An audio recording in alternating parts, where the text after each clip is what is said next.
Assalamualaikum warahmatullahi wabarakatuh. Bismillahirrahmanirrahim. Puji syukur mari kita panjatkan kehadirat Allah Subhanahu wa taala yang telah memberikan kekuatan dan ketabahan bagi hambanya serta memberi ilmu pengetahuan yang banyak agar kita tidak merasa kesulitan. Salawat serta salam tidak lupa kita sanjungkan kepada Nabi besar Muhammad Shallallahu Alaihi Wasallam yang telah menyampaikan wahyu kepada hambanya yang setia sampai akhir zaman. Oke, materi yang akan kita bahas sekarang adalah dengan tema aktif, kreatif, serta inovatif dalam menjalankan tugas. Materi ini disusun untuk mata kuliah etika dan kepribadian guru. Akhir kata, semoga presentasi ini dapat bermanfaat bagi kita semua, terutama bagi saya sendiri sebagai dosen pengampu. Amin ya robbal alamin.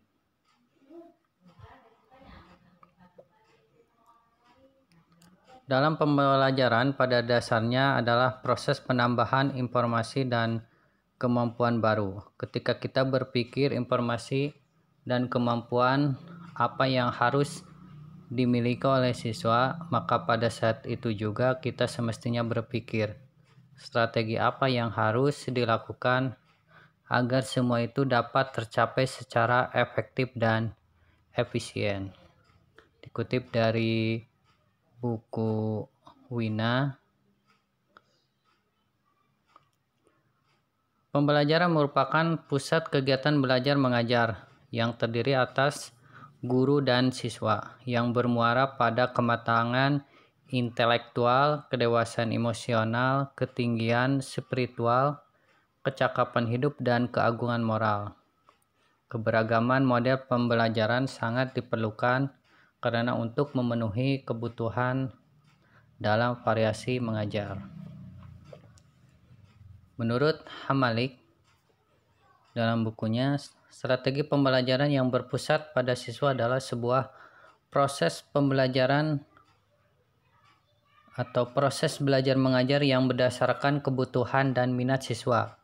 Berbagai kegiatan belajar dirancang dengan sistem belajar yang fleksibel sesuai dengan kehidupan, gaya belajar, dan tujuan pembelajaran, di mana guru hanya sebagai fasilitator, pembimbing, pengarah sehingga tujuan pembelajaran dapat tercapai tanpa menyampingkan potensi siswa. Strategi pembelajaran merupakan proses terpenting dalam pembelajaran, karena dalam strategi pembelajaran terjadi proses pentransferan ilmu yang nantinya berpengaruh pada hasil belajar. Oleh karena itu, pembelajaran yang aktif, kreatif, efektif, dan menyenangkan merupakan strategi yang optimal dalam pembelajaran. Nah, di sini dijelaskan tentang apa itu PAIKEM. PAIKEM itu singkatan dari pembelajaran aktif, inovatif, kreatif, dan menyenangkan. PAIKEM itu adalah salah satu pendekatan yang memungkinkan peserta didik mengerjakan kegiatan beragam untuk mengembangkan keterampilan, sikap, dan pemahamannya dengan penekanan belajar sambil bekerja. Sementara guru menggunakan berbagai sumber dan alat bantu belajar termasuk pemanfaatan lingkungan supaya pembelajaran lebih menarik, menyenangkan, dan efektif.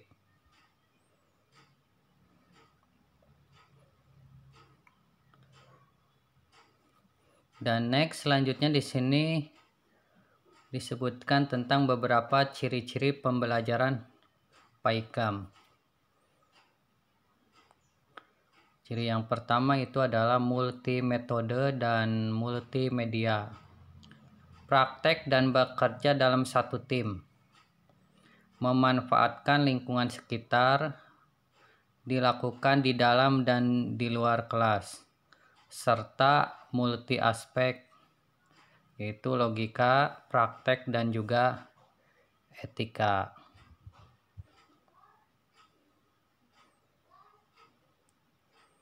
Kita akan bahas satu persatu. Yang pertama tentang pembelajaran aktif. Menurut Uno, pembelajaran yang aktif dalam artian aktif dalam strategi ini adalah memposisikan guru sebagai orang yang menciptakan suasana belajar yang kondusif atau sebagai fasilitator dalam belajar. Sementara siswa sebagai peserta belajar yang harus aktif. Dalam proses pembelajaran yang aktif itu terjadi dialog yang interaktif antara siswa dengan siswa, siswa dengan guru, atau siswa dengan sumber belajar lainnya, di mana siswa tidak terbebani secara perseorangan dalam memecahkan masalah yang dihadapi dalam belajar, tapi mereka dapat saling bertanya dan berdiskusi sehingga beban belajar bagi mereka sama sekali tidak terjadi. Oke, selanjutnya tentang pembelajaran inovatif. Pembelajaran inovatif juga merupakan strategi pembelajaran yang mendorong aktivitas belajar. Maksud inovatif di sini adalah dalam kegiatan pembelajaran itu terjadi hal-hal yang baru, bukan saja oleh guru sebagai fasilitator belajar, tetapi juga oleh siswa yang sedang belajar. Dalam strategi pembelajaran yang inovatif ini, guru tidak saja tergantung dari materi pembelajaran yang ada pada buku, tetapi dapat mengimplementasikan hal-hal baru yang menurut guru sangat cocok dan relevan dengan masalah yang sedang dipelajari siswa. Demikian pula, siswa melalui aktivitas belajar yang dibangun melalui strategi ini, siswa dapat menemukan caranya sendiri untuk memperdalam hal-hal yang sedang ia pelajari. Pembelajaran yang inovatif bagi guru dapat digunakan untuk menerapkan temuan-temuan terbaru dalam pembelajaran. Terlebih lagi jika temuan itu merupakan temuan guru yang pernah ditemukan dalam penelitian tindakan kelas atau sejumlah pengalaman yang telah ditemukan selama menjadi guru. Melalui pembelajaran yang inovatif ini, siswa tidak akan buta tentang teknologi dan mereka bisa mengikuti perkembangan teknologi yang ada sekarang. Dengan demikian, pembelajaran diwarnai oleh hal-hal baru sesuai perkembangan ilmu pengetahuan dan teknologi. Selanjutnya, slide 6 itu pembelajaran kreatif.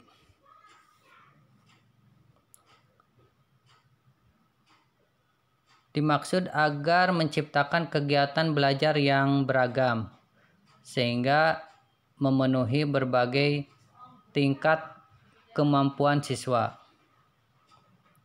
Menurut Uno, untuk menumbuhkan minat belajar para siswa, maka guru dituntut lebih kreatif dalam mengajar. Sementara untuk memberi pengayaan terhadap dirinya, guru juga dituntut kreatif mengembangkan pedagogik dalam proses pembelajaran.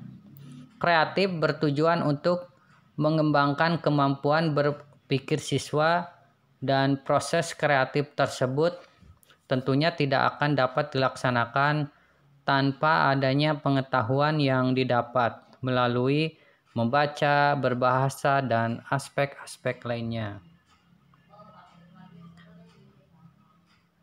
Next, slide selanjutnya tentang pembelajaran yang efektif. Pembelajaran efektif memiliki arti bahwa proses pembelajaran tersebut bermakna bagi siswa. Jika pembelajaran hanya aktif dan menyenangkan tetapi tidak efektif, maka pembelajaran tersebut tidak ubahnya seperti bermain biasa. Menurut Wotruba dan Wright yang dikutip oleh Uno, indikator yang dapat menunjukkan pembelajaran yang efektif yaitu pengorganisasian yang baik, komunikasi yang efektif, penguasaan dan antusiasme terhadap materi pelajaran, sikap positif terhadap siswa, pemberian nilai yang adil. Lalu yang terakhir, keluasan dalam pendekatan pembelajaran. Oke, next. Slide selanjutnya adalah pembelajaran yang menyenangkan. Pembelajaran yang menyenangkan ini maksudnya adalah membuat suasana belajar mengajar yang menyenangkan sehingga siswa memusatkan perhatiannya secara penuh pada belajar dan waktu curah anak pada pelajaran menjadi tinggi. Ross and Nohol mengatakan bahwa pembelajaran yang menyenangkan mempunyai ciri-ciri sebagai berikut. Yang pertama, menciptakan lingkungan tanpa stres atau istilahnya rileks. Lingkungan yang aman untuk melakukan kesalahan namun harapan untuk sukses tetap tinggi. Lalu selanjutnya menjamin bahwa bahan ajar itu relevan. Anda ingin belajar ketika Anda melihat manfaat dan pentingnya bahan ajar. Lalu menjamin bahan belajar secara emosional adalah positif, yang pada umumnya hal itu terjadi ketika belajar dilakukan bersama orang lain. Ketika ada humor dan dorongan semangat, waktu rehat dan jeda teratur, serta dukungan antusias. Melakukan secara sadar semua indera dan juga pikiran otak kiri dan otak kanan. Menantang peserta didik untuk dapat berpikir jauh ke depan dan mengekspresikan apa yang sedang dipelajari dengan sebanyak mungkin kecerdasan yang relevan untuk memahami bahan ajar. Oke, next selanjutnya.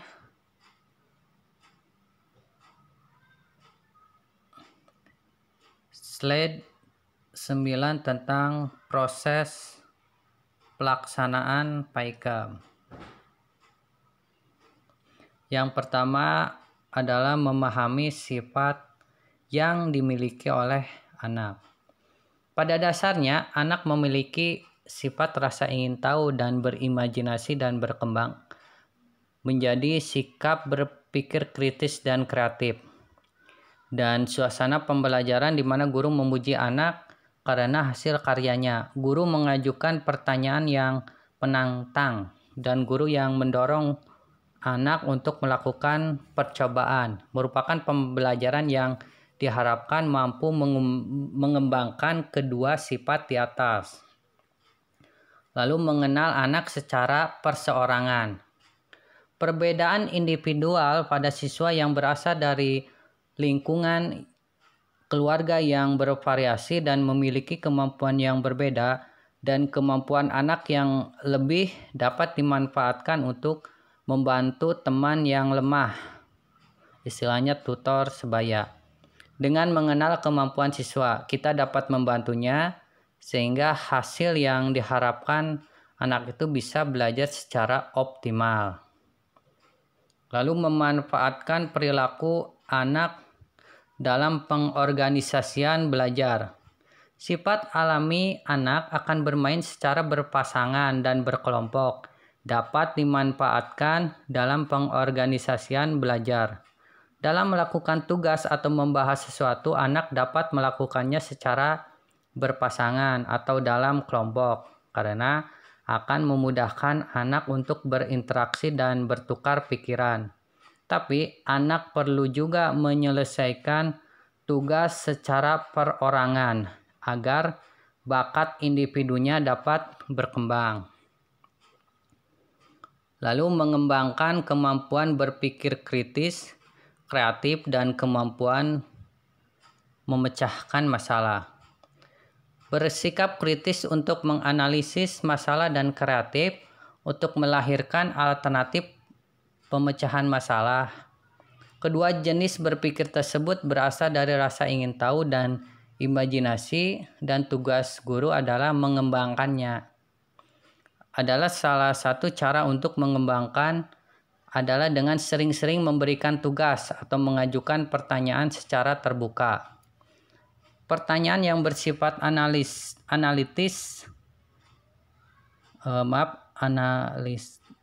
analisis, sintesis, evaluasi, dan kreatif. Ini berdasarkan teori taksonomi Bloom.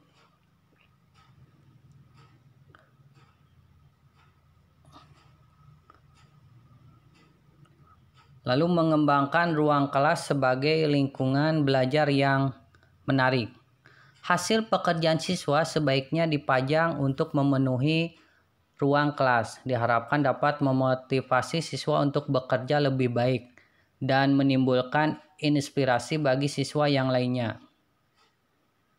Lalu ruang kelas yang penuh dengan pajangan hasil pekerjaan siswa dan ditata dengan baik dapat membantu guru dalam pembelajaran karena dapat dijadikan rujukan ketika membahas suatu masalah. Memanfaatkan lingkungan sebagai sumber belajar. Lingkungan maksudnya di sini yaitu fisik, sosial, atau budaya, merupakan sumber yang sangat kaya untuk bahan belajar anak. Lingkungan dapat berperan sebagai media pembelajaran, tetapi dapat juga sebagai objek kajian. Belajar dengan menggunakan alam tidak harus keluar kelas. Bahan dari lingkungan dapat kita bawa ke kelas. Adanya pemanfaatan lingkungan dapat mengembangkan sejumlah keterampilan, seperti mengamati dengan seluruh indera, mencatat, merumuskan pertanyaan, berhipotesis, mengklasifikasikan, membuat tulisan, dan membuat gambar atau diagram. Memberikan umpan balik yang baik untuk meningkatkan kegiatan belajar. Umpan balik yang diberikan guru ke siswa hendaknya lebih mengungkapkan kekuatan daripada kelemahan siswa. Selain itu, cara memberikan umpan balik pun harus secara santun, agar siswa lebih percaya diri dalam menghadapi tugas-tugas belajar selanjutnya. Lalu yang terakhir, membedakan aktif fisik dan aktif mental. Ada rasa kepuasan dalam diri guru ketika menyaksikan siswa tampak sibuk dan bergerak, tapi keadaan tersebut bukanlah ciri sebenarnya dari PAIKEM. Aktif mental memiliki tanda adanya sering bertanya, mempertanyakan gagasan orang lain, dan mengungkapkan gagasan. Oke, kita lanjut ke slide selanjutnya, yaitu tentang prinsip PAIKEM. Dalam pelaksanaan PAIKEM sekurang-kurangnya ada 4 komponen atau prinsip yang dapat diidentifikasi, yaitu mengalami. Maksudnya siswa akan belajar banyak melalui berbuat dan pengalaman langsung dengan mengaktifkan banyak indera. Beberapa contoh dari prinsip mengalami ini adalah melakukan pengamatan, percobaan, penyelidikan, wawancara, dan penggunaan alat peraga. Lalu interaksi. Dengan adanya interaksi, pembelajaran menjadi lebih hidup dan menarik. Kesalahan makna berpeluang terkoreksi. Makna yang terbangun semakin mantap dan kualitas hasil belajar juga meningkat. Prinsip ini berpeluang pada siswa untuk berekspresi dan berartikulasi sesuai dengan kemampuan masing-masing. Lalu komunikasi. Interaksi saja tidak cukup jika tidak dilengkapi dengan komunikasi yang baik. Maka terkomunikasikan kepada orang lain secara terbuka memungkinkan untuk mendapat tanggapan. Prinsip ini juga bisa dijadikan sejauh mana pendalaman dan pengayaan materi seorang siswa. Adu gagasan, silang pemikiran, dan bedah ide membuat pemikiran menjadi segar, kaya, mendalam, dan penuh bervariasi. Yang terakhir adalah refleksi. Refleksi berarti memikirkan kembali apa yang diperbuat atau dipikirkan. Melalui refleksi kita dapat mengetahui efektivitas pembelajaran yang sudah berlangsung. Akan ada ide-ide baru, pemikiran baru, dan gagasan baru yang lebih segar, kaya, dan penuh makna dari proses refleksi ini. Oke, next slide selanjutnya. Slide 11 yaitu peran guru dalam PAIKAM. Ada 3. Yang pertama, care figure atau juga pembimbing. Guru disebut sebagai pembimbing karena dia mampu memperlakukan siswanya dengan respect dan sayang atau juga cinta. Dalam PAIKAM, baiknya guru menghindari hal-hal yang pertama, meremehkan atau merendahkan siswa, berlaku kurang adil terhadap sebagian siswa, membenci sebagian siswa. Selanjutnya model atau contoh. Karakter guru selalu diteropong sekaligus dijadikan cermin oleh siswa-siswanya, baik itu kebiasaan buruk dan kebiasaan yang bagus. Kedisiplinan, kejujuran, keadilan, kebersihan, kesopanan, ketulusan, ketekunan, dan kehati-hatian akan selalu direkam oleh siswa-siswanya. Biasanya kejelekan akan cepat dan mudah diikuti oleh siswa-siswanya. Jadi harus hati-hati, harus memberikan contoh yang baik. Yang terakhir adalah mentor. Maksudnya adalah lebih dari sebagai yang bertanggung jawab, menjadikan siswa pandai dalam materi pelajaran dan dalam menjaga moralitas bangsa. Guru harus sanggup menjadi penasehat bagi siswa-siswanya. Erat kaitannya dengan pembimbing, guru harus sanggup memberi nasihat ketika siswa membutuhkan.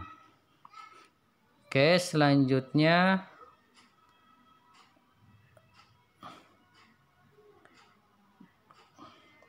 tentang landasan hukum PAIKAM. Di sini bisa kita lihat dalam Undang-Undang Sistem Pendidikan Nasional Nomor 20 Tahun 2003. Ini pasal 4, pendidikan diselenggarakan dengan memberi keteladanan, membangun kemauan, dan mengembangkan kreativitas peserta didik ke dalam proses pembelajaran. Lalu ada pasal 40, menciptakan suasana pendidikan yang bermakna, menyenangkan, kreatif, dinamis, dan dialogis. Dan ini PP nomor 19 tahun 2005, pasal 19 kaitannya dengan PAIKAM, yaitu proses pembelajaran pada satuan pendidikan diselenggarakan secara interaktif, inspiratif, menyenangkan, menantang, memotivasi peserta didik untuk berpartisipasi aktif, serta memberikan ruang yang cukup bagi prakarsa, kreativitas, dan kemandirian sesuai dengan bakat, minat, dan perkembangan fisik serta psikologis peserta didik. Oke, ini adalah beberapa referensi dari presentasi tadi. Oke, cukup sekian. Semoga bermanfaat. Jangan lupa like dan subscribe. Akhiri dengan bacaan hamdalah. Alhamdulillahirobbilalamin. Wassalamualaikum warahmatullahi wabarakatuh.